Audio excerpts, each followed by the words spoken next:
సరే. అయితే ఇప్పుడు లావుగా ఉన్న వాళ్ళలోనే బ్యాడ్ కొలెస్ట్రాల్ ఉంటదా? సన్నగా ఉన్న వాళ్ళలో గూడా ఉంటుందా? ఇప్పుడు చూడండి సన్నగా ఉండేవాడిని మనం ఏమనుకుంటాం అంటే వీడేం తింటాడు లైట్ గాని 2 ఇడ్లీ పెడతాడు. మన ముందరే ఆ బఫేలో మనందరికంటే ఎక్కువ తింటాడు.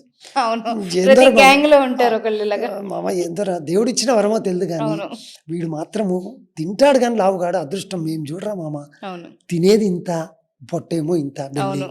So, whether he is lean or fat ఎలా ఉన్నా కూడా ఈక్వల్‌గా ఉంటుంది. ఓకే. సో, మనవాడు అనుకున్నట్టు అప్పటికి మీరు చూడండి రీసెంట్‌గా కూడా మీరు చూస్తే కన్నడ ఒక యాక్టర్ చనిపోయారు. సడెన్ హార్ట్ అటాక్ వచ్చి అవునవును. ఏపీలో గౌతమ్ రెడ్డి మినిస్టర్ చనిపోయారు. అసలు వాళ్ళ యాక్టివిటీస్ చూడండి ఎంతసేపు జిమ్ చేస్తారు. మరి ఎందుకు అవుతుంది? ఇంత బాగున్నోళ్ళకి రాదా? వస్తుంది. But it takes some duration and time. Okay. కాబట్టి నేను లావుగా లేను, సన్నగా ఉన్నాను, నేను ఏదైనా తీసుకోవచ్చేమో అనుకుంటే పొరపాటు పడ్డట్టే. You should be very careful. హుహు. Last component very important. మన దైనందిక జీవితంలో అందరూ మనం చేసే మిస్టేక్ ప్లాస్టిక్ బాటిల్స్‌లో వాటర్ తాగుతుంటాం.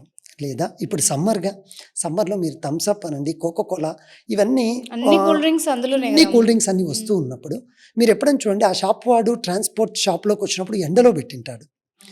ఏమవుతుంది అంటేను మీరందరూ పిల్లలకు బాక్స్ కొనాలని చూస్తే అంటే ఈ టిఫిన్ బాక్సులు బీపీఏ ఫ్రీ అని చదువుతూ ఉంటారు మీరు. అవును. ఆ బీపీ అంటే బిస్ఫెనాల్ ఏ. ఈ బిస్ఫెనాల్ ఏ అనేది ఈ ప్లాస్టిక్‌లో ఉంటుంది. ఇది ఎండకి ఎక్స్‌పోజ్ అయినప్పుడు అంటే ఈ అబ్బాయి బండి బయట పెట్టారుగా. సో, ఆ ఎండకి ఎక్స్‌పోజ్ అయినప్పుడు ఈ ప్లాస్టిక్ బాటిల్స్ ఆ రియాక్షన్ వచ్చేసి లోపల ఉన్న కాంపోనెంట్ మేబీ థమ్స్ అప్ కావచ్చు, లేదా మీకు మన షో అయిపోయిన తర్వాత బ్రేక్‌ఫాస్ట్ తెచ్చినవాడు కావచ్చు, ప్లాస్టిక్ దానిలో ట్రేలో ఇస్తూ ఉంటారు. సో, ఆ బిస్ఫెనాల్ ఏ కాంపోనెంట్ అనేది ఎక్కువైపోతుంది. ఓకే. సో, మీరు తీసుకుండే ప్రతి ప్లాస్టిక్‌లో ఉండే బిస్ఫెనాల్ ఏ ఇది రీసెంట్ గైడ్‌లైన్స్ ఫర్టిలిటీ, స్పెర్మ్‌ని అఫెక్ట్ చేస్తూ ఉంది.